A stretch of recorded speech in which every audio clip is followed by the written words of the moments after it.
তুমি ছিড়ছো, তুমি তোমার আমি ছিড়তে দেখছি। আচ্ছা তোমার আজকে এসেছি সরিষা খেতে, আর সেইখানে এসে কি ঘটনাটাই না ঘটলো একবার দেখতে থাকুন, অবশ্যই আপনাদের ভালো লাগবে। হ্যালো এভরিওয়ান, আসসালামু আলাইকুম, কেমন আছেন সবাই? সরিষা খেতে এসে তো মাহি একদম পুরাই পাগল হয়ে যাওয়ার মতো অবস্থা। বদ্ধ খাঁচায় থাকলে যা হয় আর কি, সারাক্ষণ তো বাসার ভেতরে থাকে, আর এরই মাঝে আমি ওকে নিয়ে আসলাম একটু সরিষা খেতে। আর এইখানে এসে মাহি তো সমানে দৌড়াদৌড়ি ছোটাছুটি করতেছে। আর সরিষা খেতে আসলাম ঠিক প্রায় 2-3 বছর পর। আমি জানেন এত ভালো লাগতেছিল। মাহি এখানে আসছে, স্মৃতি আসছে, আর সাথে মাহিনও আসছে। আর এখানে অনেক মানুষ হয়, আর এই তো দেখেন কিছু কিছু মানুষও কিন্তু এখানে ছবি তুলতেছে। বিকেল টাইমে এখানে প্রচুর মানুষ হয়, বিশ্বাস করেন। আর আমরা যখন গিয়েছিলাম ঠিক 3টার টাইমে, আমি চাইছিলাম যে এখানে যাতে মানুষ কম থাকে, মানে বেশি মানুষ থাকলে এত সুন্দর করে ভিডিও নেওয়া যাইতো না, সত্যি কথা। আর এত ভালো লাগতেছিল, আর এত সুন্দর গ্রান, সরিষার গ্রান, আর চোখ দুইটা মনে হচ্ছিল যেন হলুদের সমারোহ। আমার কিন্তু এই সরিষা ক্ষেতের জন্যই হলুদ রংটা খুবই পছন্দের, বিশ্বাস করেন। এত সুন্দর কালার, দেখতে অনেক ভালো লাগছে। এইদিকে স্মৃতি হালকা একটু ফুল ছিঁড়ে কানে দিচ্ছিল, আর আমারও খুব ভালো লাগছিল।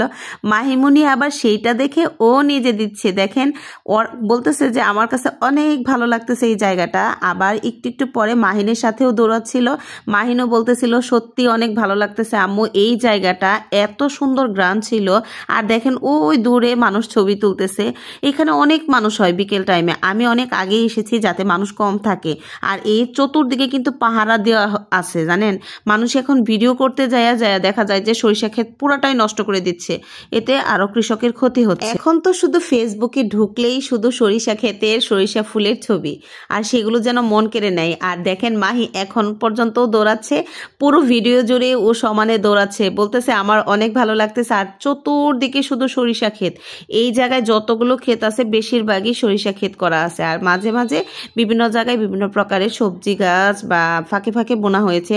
যাই হোক অনেক ভালো লাগতেছিল। আর তখন কিন্তু মিষ্টি রোদ ছিল, আর রোদটাও অনেক ভালো লাগতেছিল। কিসের জন্য জানেন? শীতের দিনে বিকেল টাইমে রোদটা কিন্তু অনেক ভালো লাগে, তাই না? ইস, যদি সব সরিষা ক্ষেতের ফুলগুলো যদি তুলে নিয়ে আসতে পারতাম, এরকম মনে হচ্ছে। আর এইদিকে মাহি আর স্মৃতি হাঁটতে হাঁটতে ক্লান্ত হয়ে গিয়েছে, এর জন্য ওরা একটু বসে নিয়েছে।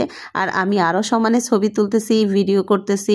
আমার কাছে অনেক ভালো লাগতেছে, জানেন। আমার কাছে এরকম প্রকৃতির দৃশ্যগুলো দেখতে অনেক ভালো লাগে। আর মাঝে মাঝে যদি মাথায় কোনো টেনশন থাকে না, তাহলে সেইগুলো মনে হয় চলে যায় কোন দূরে, আমি নিজেও জানি না। আমার কাছে অনেক ভালো লাগে সিজনালি জিনিসের যে দৃশ্যগুলা আমরা দেখি প্রকৃতির মাঝে, সেগুলো যেন অন্যরকম একটা মন কাড়া দৃশ্য, তাই না? সত্যি অনেক ভালো লাগে এরকম সরিষা খেতে আসলে। সরিষা খেতে গিয়ে একটা ঘটনা ঘটলো, আর সেইটা আপনাদের সাথে শেয়ার করতে যাচ্ছি, মনোযোগ দিয়ে শুনবেন, ভালো লাগবে। কি শাক এগুলা? রান্না করে খাইবা? হ্যাঁ, তোমার নাম কি? তোমরা সরিষা ফুল ছিল না? কে কেনা বকা দেয়? দেখলাম একটু আগে না ছিঁড়তে দেখলাম। তুমি কেন ছিঁড়ছো? তুমি ছিঁড়ছিল নাই? কোনটা? তুমি একটু আগে ছিঁড়ছো। একটা ছিঁড়ছো, একটা তুমি ছিঁড়বা কেন? এই ক্ষেতটা তুমি জানো?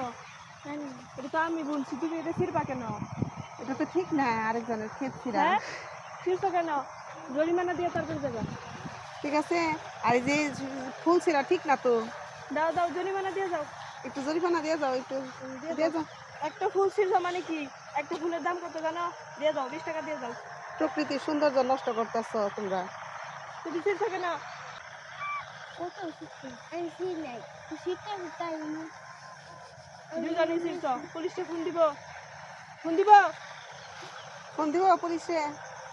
তোমাদের বাসা কোন পাশে? বাসা কই? এই জায়গায় দাঁড়াও, এখানে দাঁড়াও, এদিকে আসো, এদিকে আসো। তোমরা বলো আর কোনোদিনও ফুল ছিঁড়বো না।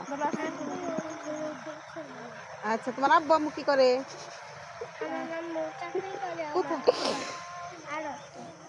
থাক, আর ফুল ছিঁড়ো না, বুঝছো?